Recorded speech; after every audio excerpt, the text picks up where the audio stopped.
to get the best from this wonderful panel, but I'll briefly outline sort of why I'm here and how I've ended up here.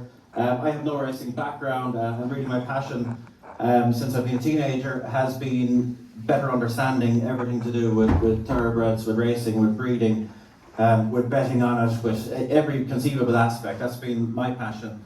And in more recent years, that's meant a much more, I suppose, heightened focus on a data-based approach to analysing, breeding, betting, bloodstock, racing, everything associated with it. So look, I think it's fair to say that we're in a very exciting time for this space in the racing industry. You know, with I dare say British and Irish racing having lagged behind some other jurisdictions for a long time in terms of the harvesting of data and the utilisation of it. I think there's been a rapid amount of progress in recent years. So we all of a sudden have this massive glut of data to try and make sense of. And it's so exciting, I suppose, for those of us that are into such things to get our elbows into it and try to work it all out. And in the broader sense, as has been touched on all day today, we're in such an exciting period in the wider world, you know, where we have an effective arms race when it comes to machine learning and AI, and there's a huge billions and billions of pounds or dollars or whatever it might be being spent by people to try and do it faster, do it better. So this is incredibly exciting on all fronts, and I would put my hands together for the Irish Field for putting this together. I think it's exceptionally well timed. I think by the attendance, not only the attendance and all the people that couldn't get here because they couldn't get a ticket. This has been a very hot ticket, as you know. I think it illustrates how much interest there is in this space. And look, hopefully with this excellent panel, we're going to be able to flesh out some ideas, give you an impression of what's going on in different sectors in both the thoroughbred and the sport horse industries, and hopefully maybe plant some seeds of ideas in some of you, and you might help contribute to growing them and increasing all of our understandings of these areas as we progress down the line. So, enough for me, onto the panel. That's who we're here to hear from. So, first of all, we have Tom Wilson, founder of Racing Squared. And I'm not going to introduce him, Tom, because tell us who you are and what you do. Thanks, Kevin. Hi, everyone. Yes, so I'm Tom Wilson. I run a small equine research company called Racing Squared. What we do is we provide technology platforms, data and analysis to people at bloodstock sales, yearling sales, 2-year-old sales, horses in training sales globally. We try and kind of generate a data set on every single yearling, 2-year-old, kind of older horse that is sold through public auction in the northern and southern hemispheres. How we do that, we have 3 kind of main products, kind of you could put them in the AI category. We provide a pedigree data set on every single individual horse.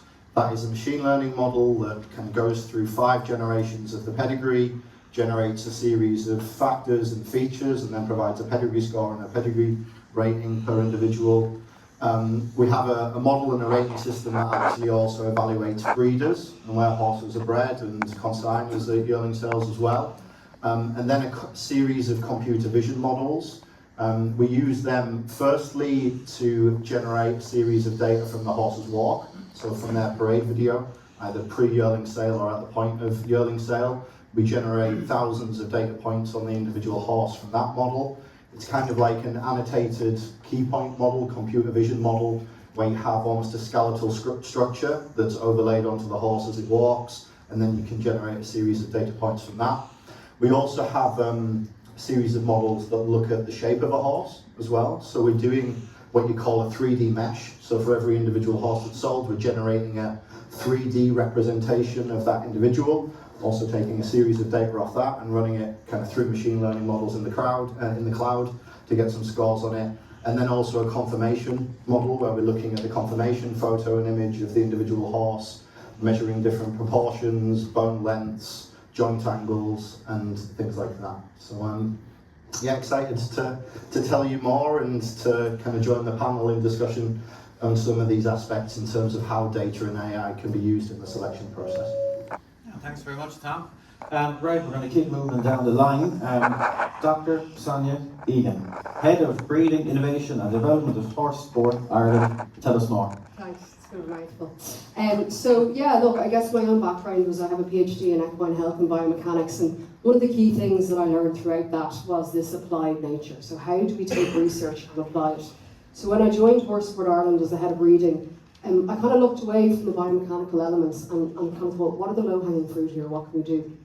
And from there, I looked at the cattle sector and I understood that they were analysing DNA on a different platform that we could really leverage to help ourselves in the sport horse sector.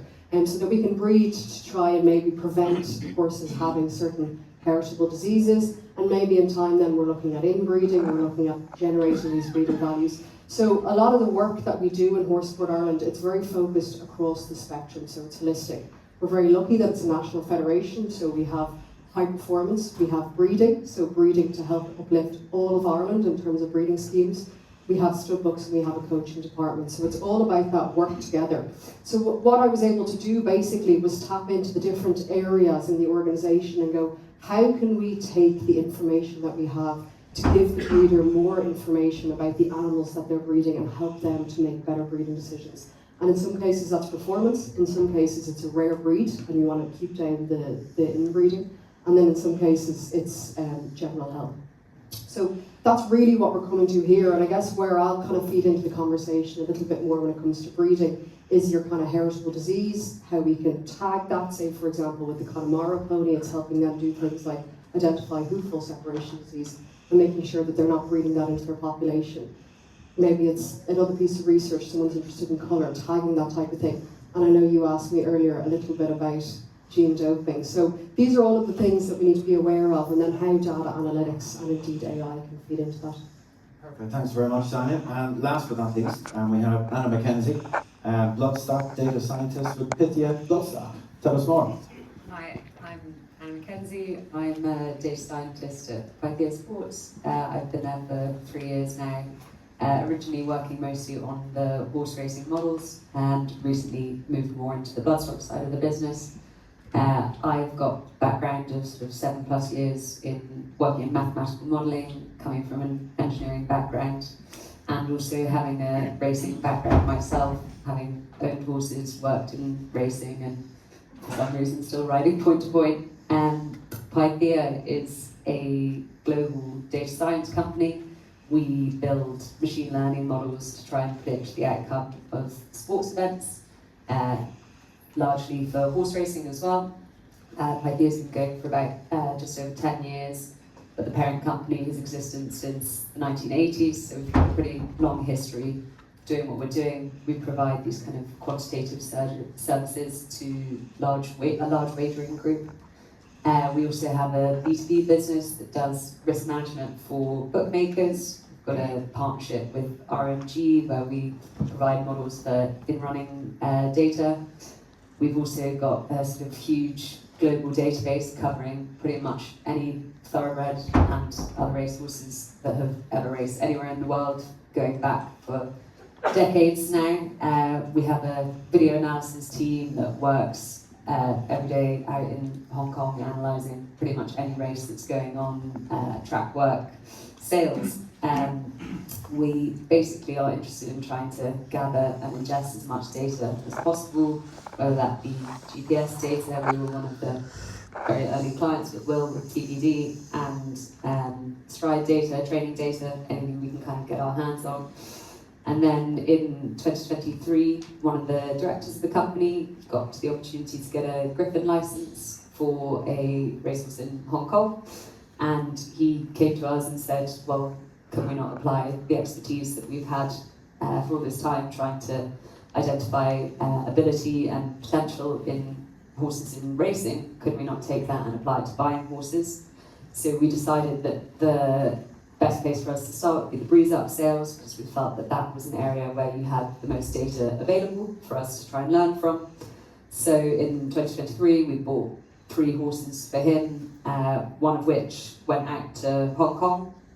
It was bought for 70,000 guineas and has now won nearly £500,000 equivalent in prize money out there. Another one that stayed over here, it's now, I think it was rated 90 at its best, currently sitting at 87. So he was sort of very pleased with how that had all gone, but it was initially just done for his benefit. Then the next year he suggested that we go out and start talking to some other people who thought that they would be interested in these services. So 2024 we started trying to sort of expand it into more of a commercial operation, working with a few different trainers and bloodstock agents. We helped advise on a number of horses that year, and we were, again, very pleased with some of the results. We were managing to identify top horses, but also crucially identifying horses that went on to be very successful that other people in the market hadn't necessarily seen. So you were finding bargains rather than piling onto the same horse as everyone else. And then this year again, we went back and advised on even more horses there. And the plan now is to hopefully keep expanding. We've only been advising on European breeds up sales so far, but obviously that could be expanded globally to sort of North America and Southern Hemisphere as well. And we've been doing R&D into yearlings, horses in training, and one day hopefully looking at mares, foals, optimal mating as well. I mean, the possibilities are pretty endless. Well, on that front, I think a good place to take the conversation is to get into, possibilities, potential challenges, potential opportunities. Tom, I'm going to kick off with you. If you don't already follow Tom on Twitter, he's or X as they call it now, he's a very good follow, because Tom is very transparent about what he's doing. He puts a lot of his work out there, and if you're a regular user of X, you know what that involves, plenty of muck being thrown in your direction, etc. So Tom has a very, very thick skin, so don't worry about upsetting Tom if you're asking him a question later, because he's a veteran at this stage. But Tom, from what I find really interesting about your work is the sales related aspects of it, because as anyone I'm sure in the room would agree that works a yearling sale, for example, the challenge is, if you want to do a thorough job, you've got to look at so many horses. And we have our eyes, but we are human, and no matter how focused one is, it would be very difficult and very impractical to look at hundreds and hundreds and hundreds of yearlings and give them the same assessment in your own brain every single time. So to me, what you do with some of the visual learning software in terms of assessing a horse's conformation, their movement, etc. If that works as it's supposed to, to me that would be an almost utopian place to end up. That you could plug this into the Goff's Orby website, pull the videos down, and the software essentially does my first looks for me and throws me out a short list of these horses match up with characteristics that you in the past have shown a liking for. Go look at these 50 rather than those 500. Would you see that as the possibility, the opportunity for what you're doing? Yeah, thanks, Kevin. And thanks for the invitation for the difficult questions later on as well. I think with some of the advancements in kind of this AI and computer vision technology, that's the opportunity that starts to open up. And you heard it from Seamus earlier on in the keynote about kind of thinking of the horse as a data generating creature. And I think we heard from the other panel discussions about kind of this raft of data that we can generate to start and understand the individual kind of animal more in further detail, and also start to correlate to future performance outcomes a lot more. So I think the first opportunity is just a data collection or data generation opportunity that you can see. I'm probably going to see and evaluate 8,000 yearlings in this season's Northern Hemisphere yearling sales. Keeneland's ongoing at the moment. I've scored 2,500 this week for Keeneland. I'll probably do 4,000 in total by the time we finish that. And just the opportunity to generate measurements and data on those individuals at scale presents a big kind of learning opportunity when you look at these large language and kind of AI models. So I think it just really from a research perspective, it can open up kind of interesting studies, interesting angles that we can use to try and kind of understand about the nature of performance of the horse in more depth in the future. A big thing, what you said, Kevin, let's say a yearling sale is a very condensed period of time. So you have 2 days, 4 days, 5 days to get around the sales grounds and do your inspections. And I'll use Keeneland again. Keeneland Book 1, 360 horses in the catalogue. Keeneland Book 2, 800 or 850 horses in the catalogue. That's a lot of work for a human to get around and also to stay mentally sharp. So you're probably not going to have the same evaluation or interpretation on horse 1 as you are on horse 1000. The human eye is just going to get a little bit tired, whereas the computer doesn't. The computer scores horse 1 and generates data on horse 1 in exactly the same way that it generates data on horse 1000. So it's taking out of the equation the ability for human tiredness, for human mental fatigue, and allowing us to collect data on a systematic level.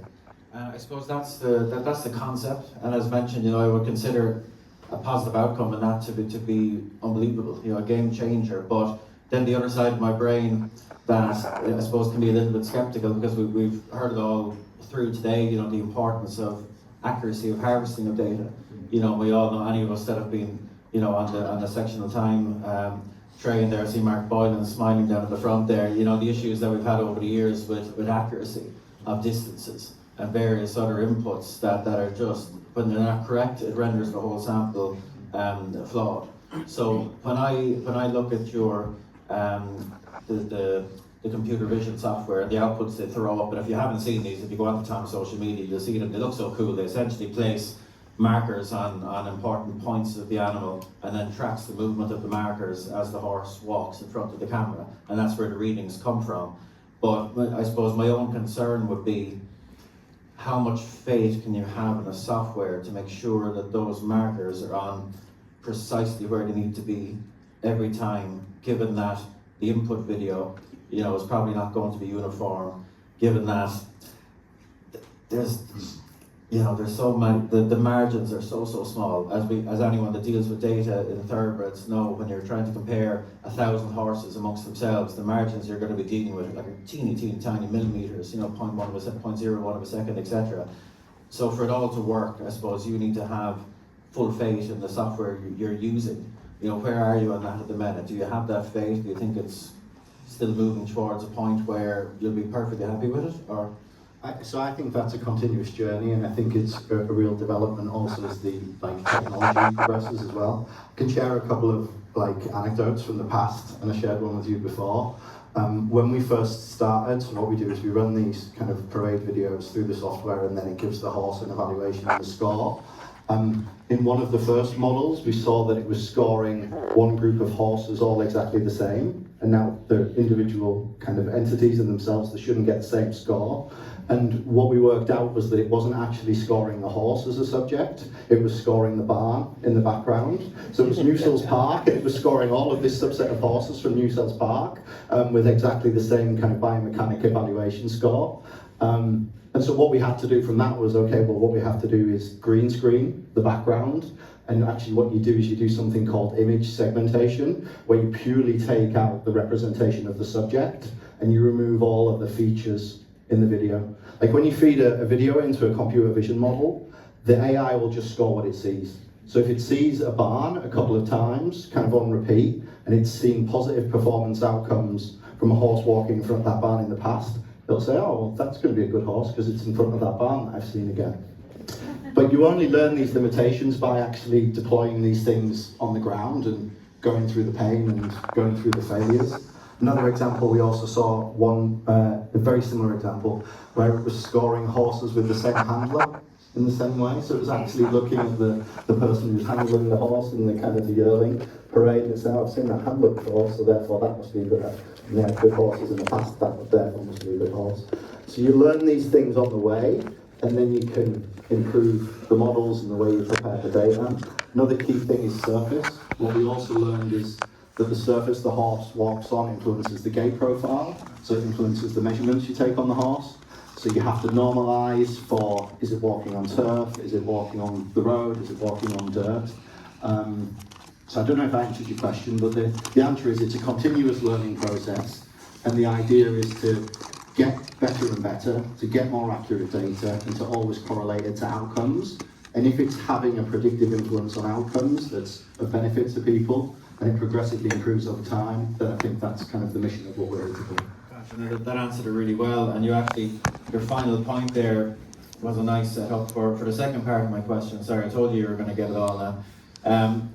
What we dealt with there, I suppose, is the controllables. Yeah. You can control the development of the software with a view to improving it and doing the job that you wanted to do.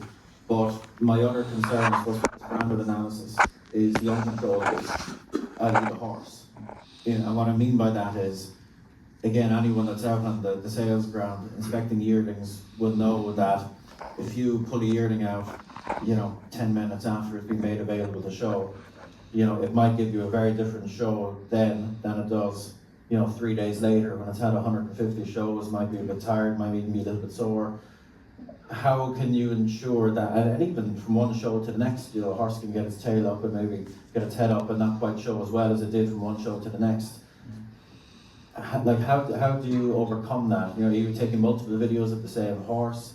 How are you trying to control the uncontrollable as best you can, so that you know that the assessment of the horse that's going through your system and kicking out a rating is giving you the best possible reflection of that horse? Yeah, I think there are a couple of things. I mean, ideally, the perfect scenario is you would do everything in a lab environment. So you would have the same physical environment, the same surface, the same handler, and it would be a purely controlled kind of experiment or judgment, let's say. Unfortunately, that's not how sales work. It's kind of uncontrolled, it's out in the wild. How do you account for it, or how do you adjust for it? What I would say, Kevin, is firstly sample size. So by generating a library of yearling or kind of individual horse evaluations, so I've got 25,000 now in our database, and that's getting to a high enough volume and a high enough point that you're able to get reliability and consistency across the data set, because it's seeing different types and different moments and that type of thing. What I would also say is it's the same challenge for the human, because the human is also just getting that yearling at an individual snapshot. As you say, it might be day 1, it might be day 3. So the human is also making a snap judgment on that individual horse, and maybe they're doing a second look as well as part of their process, but it's still a moment in time. So yeah, maybe the computer vision models do have that limitation, but I'd also argue that humans have that limitation as well. No, 100% fair point, because obviously that's the way it'll work for most people. You go and do your first looks, the one you want to see again, you might go back the following day, you might see them in the ring before they go through, and they will often give you different looks for various reasons. So I think that the human eye has the same challenge as the computer vision. So now you've answered them really well. Now those were quite tough.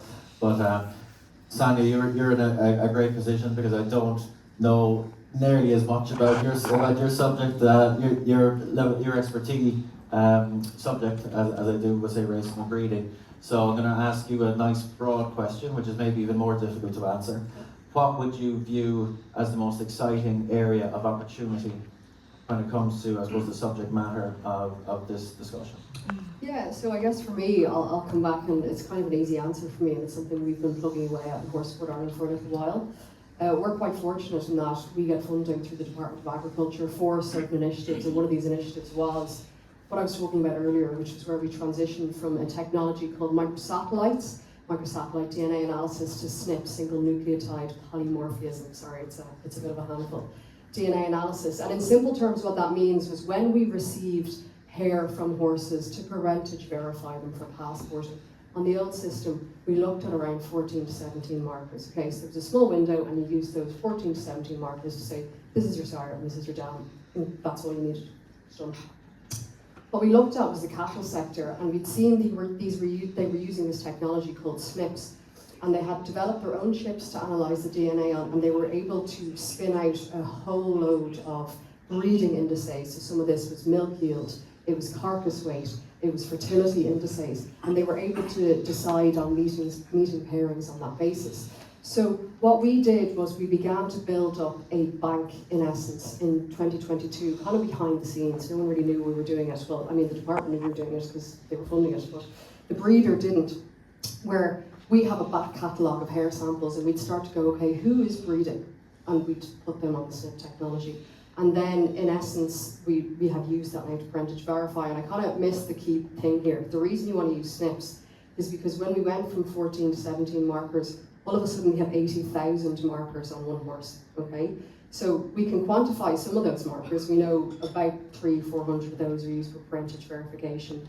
But we also know that there's certain areas on the gene that have known disease markers. So we straight away, from one hair sample that has cost maybe €32 to analyse, we can spin out all of these other indices that give breeders information on potential heritabilities that their animal may or may not have. So obviously from a disease perspective, we could be looking at things like fragile foal syndrome. We could be telling breeders if their horse is a carrier or not. Hoof-wall separation disease was very prevalent in the Connemara pony population. Now, it wasn't SNPs that got them there, but now they can use SNPs to have one DNA test and they can print their hoof-wall status in their passports. So their breeders know, okay, I have a carrier, I'm just not going to breed it with another carrier. So pretty easy for them to make that decision. And then in terms of, say, down the line, already what we do in Horse Sport Ireland for show jumping horses within one of the stud books is produce breeding values. And what a breeding value does is tell you how good an animal is at producing another performance animal. So it's not about how good they are, it's about how good they are producing produce. So same from a racing perspective, might be how good of a sprinter are they going to produce or something like that. So we want to bring the genetics into that, because all of a sudden your accuracy level, which was quite low when it was a subjective analysis and us going, that looks like a good performer, this doesn't. You're actually now relying on the genetics to tell you, well, there's key indicators within that gene that say this horse is better than others, so therefore they have a higher score. And straight away you get to upgrade your breeding herd. And then on top of that, we obviously have rare breeds in Ireland. So on the sport horse side of the house, some of our rare breeds would be, say, the Connemara ponies, Kerry Bog ponies, and then our Irish drafts. So what we can do is take their genetics and manage inbreeding. So we're limiting maybe potential disease or abnormalities that might come in through inbreeding. So we've really only scratched the surface of this. And I know from, say, talking to the likes of Simon Cooper or other colleagues on the thoroughbred side of the house, it is something that the thoroughbred sector is really interested in, but it's kind of untapped potential. So while a lot of the discourse that